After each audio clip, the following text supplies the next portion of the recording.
മുരളി പെരുന്നല്ലി, അങ്ങേക്ക് 10 മിനിറ്റ് സംസാരിക്കാം.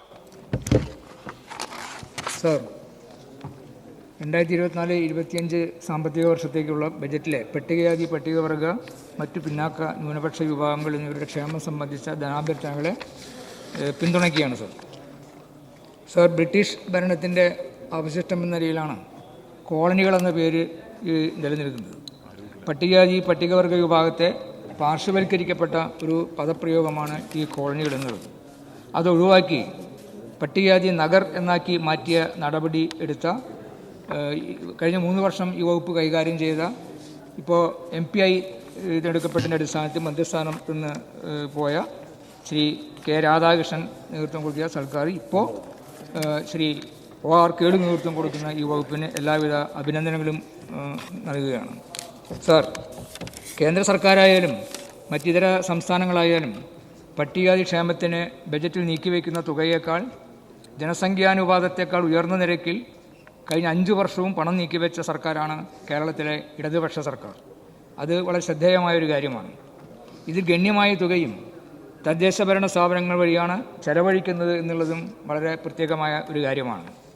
പട്ടികജാതി സമൂഹത്തിൻ്റെ ഉന്നമനത്തിനായി ബജറ്റിൻ്റെ 9.81% തുകയാണ് ഇതിൻ്റെ ഭാഗമായിട്ട് വകയിരുത്തുന്നത്.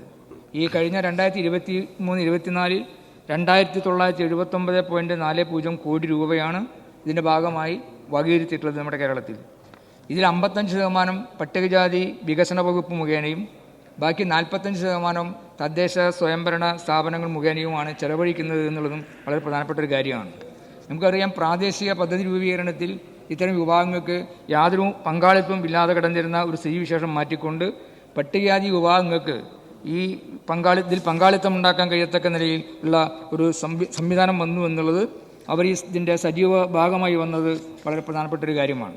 സർ, പട്ടികജാതി പട്ടികവർഗ വിഭാഗങ്ങളുടെ സാമൂഹിക മുന്നേറ്റത്തിൻ്റെ ഭാഗമായി നഗറുകൾ കേന്ദ്രീകരിച്ച് വിദ്യാർത്ഥികളെയും യുവജനങ്ങളെയും ഉൾപ്പെടുത്തി രൂപീകരിച്ചിട്ടുള്ള സേഫ് ക്ലബ്ബുകളുടെ പ്രവർത്തനം വളരെയേറെ ശ്ലാഘനീയമായ ഒരു പദ്ധതിയാണ്. കലാ കായിക സാംസ്കാരിക പ്രവർത്തനങ്ങൾ വഴി പഠന ക്യാമ്പുകൾ വഴി കുട്ടികളിൽ നേതൃഗുണം വളർത്തിയെടുക്കുന്നതിനും ഈ പദ്ധതി വളരെയേറെ സഹായകരമാണ്.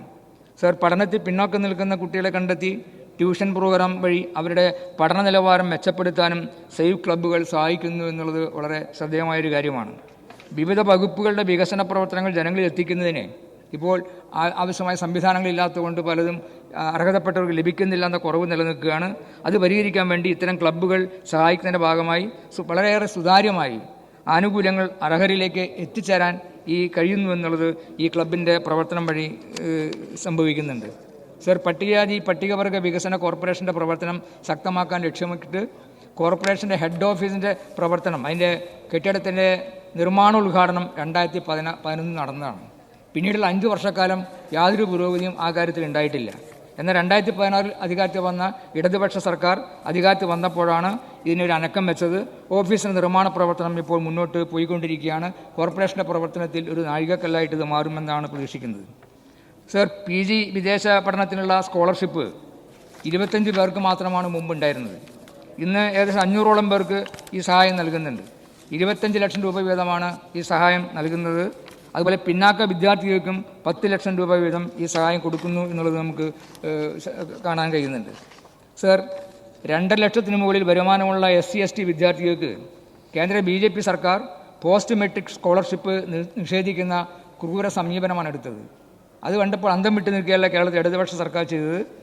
പിണറായി സർക്കാർ സംസ്ഥാന ബജറ്റിൽ തുക വകയിരുത്തി വരുമാന ഭേദമില്ലാതെ എല്ലാ വിദ്യാർത്ഥികൾക്കും സ്കോളർഷിപ്പ് നൽകാനാണ് തീരുമാനിച്ചത്. LDF സർക്കാർ ആർക്കൊപ്പമാണ് എന്നതിൻ്റെ തെളിവാണ് ഈ സംഭവം നമുക്ക് കാണാൻ കഴിയും. സർ, കൂടാതെ 1 മുതൽ 10ാം ക്ലാസ് വരെയുള്ള പിന്നാക്ക വിദ്യാർത്ഥികൾക്ക് നൽകി വരുന്ന സ്കോളർഷിപ്പും കേന്ദ്ര ഗവൺമെൻറ് ചുരുക്കുകയുണ്ടായി. അവിടെ അത് 9 ഹൈസ്കൂളുകൾക്ക് മാത്രമായിട്ട് 9-10 ക്ലാസ്സുകൾക്ക് മാത്രമായി ചുരുക്കുകയാണ് ചെയ്തത്. ആ സമീപനം BJP എടുത്തപ്പോൾ 1 മുതൽ 8 വരെ ക്ലാസ്സുകളിൽ പഠിക്കുന്ന കുട്ടികൾക്കും സ്കോളർഷിപ്പ് സംസ്ഥാനം നൽകാൻ നടപടി സ്വീകരിച്ചു എന്നുള്ളതും ഈ സർക്കാർ ആരുടെ കൂടെ നിൽക്കുന്നു എന്നതിൻ്റെ വ്യക്തമായ തെളിവാണ്. സർ, രാജ്യം സ്വാതന്ത്ര്യം നേടി 3/4 നൂറ്റാണ്ട് പിന്നിട്ടിട്ടും ഇന്ത്യൻ ജനതയുടെ 30% വരുന്ന SC/ST വിഭാഗങ്ങൾ ഇന്നും കുമ്പിളിൽ കഞ്ഞിയുമായിട്ട് പിന്നോക്കാവസ്ഥയിലാണ്. എന്നാൽ പാളയെ കഞ്ഞി കുടിപ്പിക്കും, തമ്പുരാനെന്ന് വിളിപ്പിക്കും എന്ന് പറഞ്ഞ തമ്പുരാനെന്ന് വിളിപ്പിക്കും എന്ന് പറഞ്ഞ തമ്പുരാക്കന്മാരെ പടി ഇറക്കിക്കൊണ്ട് കേരളം ഇന്ത്യയിൽ ആ നിലയിൽ മുന്നോട്ട് പോകുന്ന ഒരു കാഴ്ചയാണ് ഈ രംഗത്ത് നമുക്ക് കാണാൻ കഴിയുന്നത്. ഏകദേശം 90% വരുന്ന പട്ടികവർഗക്കാർ മുഖ്യധാരയിൽ നിന്ന് ഒറ്റപ്പെട്ട സാഹചര്യത്തിലാണ് താമസിക്കുന്നത്. ഇവരുടെ വിദ്യാഭ്യാസത്തിനായി പിന്നാക്കാവസ്ഥ പരിഹരിക്കാൻ 20 മോഡൽ റെസിഡൻഷ്യൽ സ്കൂളുകൾ പ്രവർത്തിക്കുക എന്നുള്ളത് വളരെ ശ്രദ്ധേയമായ കാര്യമാണ്. വർഷങ്ങളായി SSLC +2 പരീക്ഷകളിൽ തുടർച്ചയായി മികവിൻ്റെ റിസൾട്ട് കൈവരിക്കുന്ന കേന്ദ്രങ്ങളായിട്ട് ഈ കേന്ദ്രങ്ങൾ മാറിക്കഴിഞ്ഞിരിക്കുകയാണ്. 5500ഓളം വിദ്യാർത്ഥികളാണ് ഇവയിൽ പഠിക്കുന്നു എന്നത് ഈ മേഖലയ്ക്ക് സർക്കാർ നൽകുന്ന കരുതലിൻ്റെ ലക്ഷണമാണ്. സർ, പട്ടികജാതി വർഗ വിദ്യാർത്ഥികളുടെ പഠനം മെച്ചപ്പെടുത്താനായി ഹൈസ്കൂൾ വിദ്യാർത്ഥികൾക്ക് മാത്രമായി നടപ്പാക്കിയിരുന്ന പഠനമുറി പദ്ധതി 8, 9, 10 ക്ലാസ്സുകൾക്ക് മാത്രമായിരുന്നു അത് ഉണ്ടായിരുന്നത്. അതിപ്പോൾ 5 മുതൽ 7 വരെ ക്ലാസ്സുകൾക്കും ബാധകമാക്കി UP ഹൈസ്കൂൾ എല്ലാ വിഭാഗക്കാർക്കും പഠനമുറി. ഇതിൻ്റെ ഭാഗമായി 10,000 പഠനമുറികളാണ് ഈ 2 വർഷം കൊണ്ട് കേരളത്തിൽ നിർമ്മിച്ചത്. അത് കുട്ടികൾക്ക് പഠനം മെച്ചപ്പെടുത്താൻ സൗകര്യപ്രദമായ ഒരു സംഭവമാണ് എന്നുള്ളത് കേരളത്തിൻ്റെ പ്രത്യേകതയാണ്. സർ, പട്ടികജാതിക്കാർക്കുള്ള എല്ലാ വിദ്യാഭ്യാസ ആനുകൂല്യങ്ങളും പരിവർത്തിത ക്രൈസ്തവർക്കും തുല്യമായ അളവിൽ ഇവിടെ കേരളത്തിൽ നൽകുന്നുണ്ട്. UDF കുടിശ്ശികയാക്കി വെച്ച 159 കോടിയുണ്ട് ഈ വിഭാഗക്കാർക്ക് കൊടുക്കാനുള്ളത്. അത് കൊടുത്തു തീർത്തത് ഈ സർക്കാർ വന്ന ശേഷമാണെന്നുള്ളത് നമുക്ക് പല കുടിശ്ശികകളും പല പദ്ധതികളും കുടിശ്ശിക വയ്ക്കുമ്പോൾ അതെല്ലാം ഏറ്റെടുത്ത് കൊടുക്കുന്ന ആ പ്രവർത്തനം നടത്തിയത് ഇടതുപക്ഷ സർക്കാരാണ്. പിന്നാക്ക സമുദായ വികസന കോർപ്പറേഷന് കൂടുതൽ പണം ലഭ്യമാക്കി പ്രവർത്തനം ഗണ്യമായി വിപുലപ്പെടുത്താൻ ഇപ്പോൾ കഴിഞ്ഞിട്ടുണ്ട്. ന്യൂനപക്ഷ ക്ഷേമം ലക്ഷ്യം വെച്ച് വഖഫ് ബോർഡിനുള്ള ധനസഹായം വർദ്ധിപ്പിക്കുകയാണ്. അതുപോലെ ഹജ്ജ് കമ്മിറ്റിക്ക് സ്ഥിരം ഗ്രാൻഡ് വർദ്ധിപ്പിക്കുന്നു. ഇതൊക്കെ സ്വാഗതാർഹമായിട്ടുള്ള ഒരു കാര്യമാണ്. സർ, RSS BJP നേതൃത്വം നൽകുന്ന കേന്ദ്ര സർക്കാർ ശാസ്ത്രബോധം കുട്ടികൾ ഇല്ലാതാക്കാൻ ശക്തമായ ഇടപെടൽ നടത്തുന്ന ഒരു കാലഘട്ടമാണിത്.